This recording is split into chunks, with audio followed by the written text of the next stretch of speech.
ઓશો આશ્રમની વાત આવે છે એટલે એના પ્રશ્નનો ઉત્તર આપું છું કે ઓશો આશ્રમની અંદર ફ્રી ઓફ ચોપડી. ઓશે તો લેક્ચર આપી દીધા અને શરીર છોડીને ચાલ્યા ગયા. પણ પછી એના બધા સાહિત્યના લેક્ચરના બધાનો સંગ્રહ કરવા, એને કેસેટો સાચવવાની છે, એને ગમે ત્યાં લાગી ન જાય માસ્ટર કેસેટો સાચવવાની, એના પુસ્તકો બહાર પાડવાના, આ બધો ખર્ચો ક્યાંથી કાઢે? અને કે બધું મફત જોઈએ. પણ જેને મફત જોઈએ છીએ એ તમોગુણી માનસ છે. આમ ઉપરથી લાગે કે બધું ફ્રી ઓફ જોઈએ, ખાવાના પૈસા હોય, પાણીના પૈસા હોય, દૂધના પૈસા હોય. કોઈના પૈસા નથી, આત્માના પૈસા નથી, ધ્યાનના પૈસા નથી, શ્વાસના પૈસા નથી. ફ્રી ઓફ મળે છે. કેને મૂલ્ય છે ફ્રી ઓફનું? અને જ્યારે કે એક શ્વાસ લેવાના દસિયો થશે તો શ્વાસ નકામો નહીં જવા દે. વિપસ્યનામાં કરે છે શું? શ્વાસ જોવાના પૈસા ફ્રી રાખે છે. પણ શ્વાસ જો એ ગણતરી કરે, વેપારી બધી ગણતરી કરે કે આટલા દિવસના છે, આટલા 1000 રૂપિયા છે વિપસ્યના લીધા, રોજના 20,000 શ્વાસ લઈએ છીએ અને 20,000 રૂપિયાનો છે કે એક શ્વાસ 1 રૂપિયાનો થાય, નકામો જવા નથી દેવો. ગણતરી કરી લે. અને આપણે જિંદગી આખી શ્વાસ લીધા કરીએ છીએ, ધ્યાન આપ્યું નથી. કોઈ પણ વસ્તુ જ્યારે મફત આવે છે ને, જિંદગી મફત મળી છે, અત્યારે તો બાળીએ છીએ વિના કારણ. પણ જ્યારે કહે છે કે જિંદગીનું એક એક ક્ષણનું મૂલ્ય છે, મફતનું બાળી ના નાખો. આશ્રમની અંદર જોવા મળે છે કે આવે છે પછી વયા જાય છે, લાઇટ ચાલુ રાખીને વયા જાય. પણ લાઇટનું બિલ જ્યારે લે તો તરત જ એને થાય છે કે લાઇટના બિલના આટલા થાય છે, લાઇટ બંધ કરીને જશે. કારણ કે મફતનું લેવા જેટલી આપણી મનોવૃત્તિ, પરમાત્મા એ મફત આપે છે. જે લોકો જાગે છે બધું મફત આપે છે. એને શું કરવા છે પૈસાને? પણ એ લોકો જ્યારે પૈસા રાખે છે ત્યારે તમોગુણી સાયકોલોજીના હિતમાં એ લોકોને કિંમત રાખવી પડે છે કે એને મૂલ્ય સમજાય. હવે આ બધાનો અંગ્રેજી માથાકૂટ થશે, પણ જે સમજાવવું હોય નહીં તો જવા દઈએ.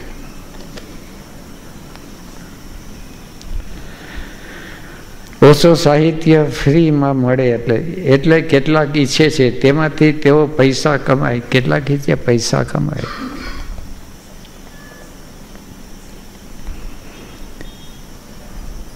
કેટલાક પૈસા કમાય છે ઓછો સાહિત્યમાંથી, પણ પેટ આગળ એ મજબૂર હોય તો એ જતું કરે છે. ક્યાંય કામ ધંધો ન મળતો હોય, કારણ કે ઓશો સાહિત્ય પહેલવેલા બહાર પડ્યું અને એની સાથે ઓશોનો સંન્યાસ દીક્ષાનો આરંભ થયો. હવે ઓશોની સંન્યાસ દીક્ષા લીધી એ વખતે તો કામ ધંધા વિનાના કેટલાક થઈ ગયા હતા. તો કેટલાક યુવાન હતા, કેટલાક મોટી ઉંમરના હતા. સંન્યાસ દીક્ષા લીધી પણ પેટ ભરવાનું ક્યાંથી? ત્યારે પુનઃ આશ્રમ તરફથી એક સુવિધા થઈ હતી કે જે કંઈ સાહિત્ય બહાર પડે એના ઉપર અધિકાર ઓશોના સંન્યાસીનો, વ્યવસ્થા ખાતર. એટલે ઓશોના સંન્યાસીઓને 40% કમિશન આપે, એટલે જેથી કરીને એના રોટલા પાણી નીકળી જાય. પણ કુદરતના બધા ખેલ છે, અટપટા છે. ઓશોના સંન્યાસી કેટલેક પહોંચી શકે, અને ઓશો બોલવા ઉપર બોલવા, રોજના લેક્ચર ઉપર લેક્ચર, સાહિત્યના ઢગલા થવા માંડ્યા. એટલે તરત જ વેપારી વર્ગ છે જેની અંદર આ કુને છે એ આવ્યા અને ઓશોના સાહિત્યની ડિમાન્ડ વધવા માંડી. વાત છે જ, એટલે જ્યાં સત્ય પ્રગટ થાય છે એટલે બધા માગવાના છે. જેવી સાહિત્યની ડિમાન્ડ વધી એટલે એક વર્ગ છે જે વિક્રેતા વર્ગ છે એ બહાર પડ્યો. વિક્રેતા વર્ગ છે તો ગમે ત્યાંથી બે પૈસા કમાઈ લે. સંન્યાસીની પાસે તો આવડત નથી. એટલે પછી એક નક્કી થયું કે જે લોકો સંસારી છે એને 20% કમિશન અને સંન્યાસી છે એને 40% કમિશન. પણ પાછા ગોટાળા ઊભા થાય, કારણ કે એક જ ગામની અંદર સંન્યાસી હોય ને સંસારી હોય. પોરબંદરમાં અમારે એવું થયું હતું ને પછી ઝઘડા,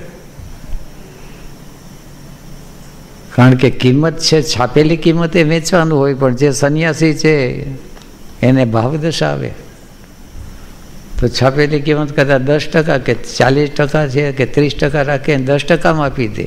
તો ઓલો વેપારી છે એક જ ગામની અંદર ડબલ ભાવ. એટલે ફરિયાદ જાય પૂના આશ્રમની અંદર કે આમ કેમ છે કે આની અંદર એકને તમે 40% આપો ને એકને 20% આપો તો ધંધો અમે કેમ કરીએ? હવે પૂના આશ્રમ એ ધંધાની આટીઘૂટીમાં થઈ ગયા. તે હજી સુધી ચાલે છે. ઓછો તો બધું બોલીને ચાલ્યા ગયા. હવે એના કોપીરાઇટ માટે બધા ઝઘડે છે. આ નજરે જોયેલો છે. અને હવે આ દેહમાંથી જે કંઈ બહાર પડે એના કોપીરાઇટને માથે એક માથાજીકની અંદર માંડ આ બધી ઝંઝટ બધી જોઈ અનુભવમાંથી જીવ ઘણું બધું શીખો અને થોડો ઘણો શાંત અને મુક્ત થયો. વરી આમાં બંધાય અને ખ્યાલ છે પાછળથી જે થશે એવા કેટલાય છે. જેણે કેસેટો કરી છે એ કોપીરાઇટ રાખશે, જેણે પુસ્તકો રાખ્યા એ કોપીરાઇટ રાખશે, જે ફોટા ઉતારે એ કોપીરાઇટ રાખશે. પછી બધાય રાખશે પોતપોતાના, એ પણ દેખાય. પણ જીવ છે આ રમત ચાલ્યા કરે છે. કોપીરાઇટ અને એરટાઈટ બે છે, ફસાઈ જાય. મુક્ત રીતે ઉડે આકાશની અંદર. અને પ્રવચન ઠીક છે, જિંદગી છે આ પ્રવચનનો સાર સૂત્ર એટલો છે કે સેલિબ્રેટ ધ લાઈફ. જાજુ કંઈ આપ ઠીક છે આડી અવડી બધી વાતો સમજાવી એટલે જરા મજા આવે, પણ મજા આટલી જ લેવાની છે કે જીવતા મોજથી જીવીએ. પૈસા કમાવાય પણ પૈસા લક્ષ્ય નથી. લક્ષ્ય છે મોજ.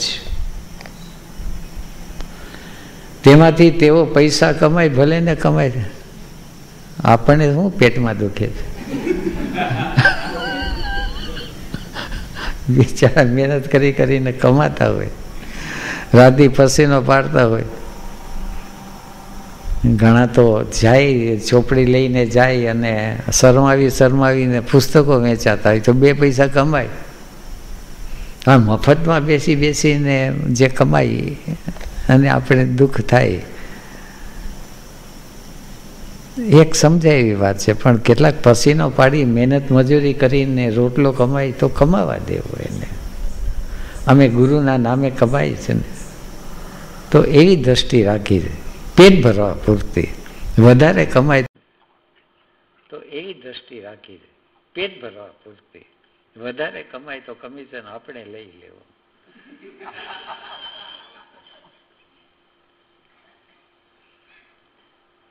મહેરબાની કરીને આપનું ગાઈડન્સ આપો કે એનલાઇટન પર્સનના ડિસ્કોર્સ પર કોપીરાઇટ હોવા જોઈએ.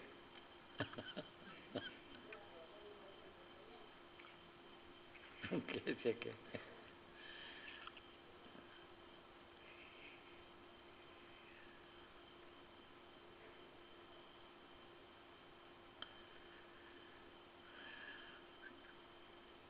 હવે આની અંદર વિવાદાસ્પદ શબ્દ છે ને એનલાઇટન પર્સન. એનલાઇટન પર્સન કેને કહેવા?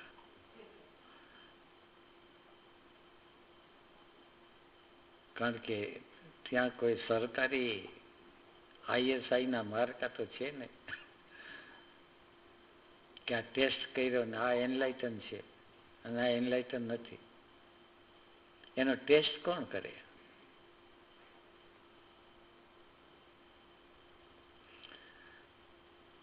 એટલે આપનો ગાઈડન્સ આપો. મારો ગાઈડન્સ એક જ છે કે આ વિનાકારણ આ ઝંઝટમાં, આ ઠીક છે તમે પ્રશ્ન પૂછ્યો ને ઉત્તર આપો તે મોજ આવી ગઈ, બાકી આ ઝંઝટને સિરિયસલી લેવાની નથી. એનલાઇટનના પ્રશ્ન એના સાહિત્ય છે, કોપીરાઇટ રાખે તોય ઠીક, ન રાખે તોય ઠીક. કારણ કે નથી કોઈના કોપીરાઇટ રહ્યા, એમને બધા ચાલ્યા ગયા. બુદ્ધે ચાલ્યા ગયા, મહાવીરે ચાલ્યા ગયા, ઓશોય ચાલ્યા ગયા, કૃષ્ણમૂર્તિ ચાલ્યા ગયા, હું ચાલ્યો જાય. જેને જેમ જીવવું છે ને એમ જ જીવે છે. કોપીરાઇટમાં જીવું તો કોપીરાઇટમાં જીવે છે, એને એમાં મજા આવે છે. અને જેને જાગવું છે એ સહજતાથી જાગી જાય છે, એને કંઈ આટલા બધા સાહિત્યની જરૂર નથી. એક વાક્ય ઓશોનું કાને પડે જાગી જાય. પણ જાણે અજાણે આપણે રાવણના ભાઈ છીએ. રાવણના ભાઈ એટલે કુંભકર્ણ. ઢોલ નગારા વગાડે વગાડે, કોપીરાઇટના ઢોલ નગારા વગાડે તો ધ્યાન ભૂલી ગયા ને કોર્ટને કચેરીએ ગયા. કોર્ટ કચેરીએ જવાની જરૂર ક્યાં છે? ધ્યાનની ગહેરાઈમાં ઉતર. ઓશોના સાહિત્ય ઉપર કોપીરાઇટ, હું કહું કે મારો કોપીરાઇટ છે, કારણ કે ઓશોને મારા દિલમાં બેસાડ્યા છે. જે કોર્ટ કચેરી જાય છે એને કોપીરાઇટ શું? એના શબ્દનો કોપીરાઇટ છે. ગુરુ ઉપર કોપીરાઇટ હું કહી શકું કે મારો છે. મારો એટલે કેનો? એ મારા છે કે હું એનો છું એ તમે નક્કી કરો, પણ કોપીરાઇટ છે. એ ડિસ્કોર્સ પર કોપીરાઇટ હોવો જોઈએ. આપ ગુજરાતીમાં કહી શકો છો, એ માટે ગુજરાતીમાં બોલું છું. I have right to tell you as my master, but not my master. But for the sake of you, I say up to you, I have right to say, master, beloved master, my master. ગુજરાતીમાં કહી શકો છો. હું કોઈ પાસેથી અંગ્રેજીમાં જાણી લઈશ એટલે અંગ્રેજીમાં બોલ્યો જાણ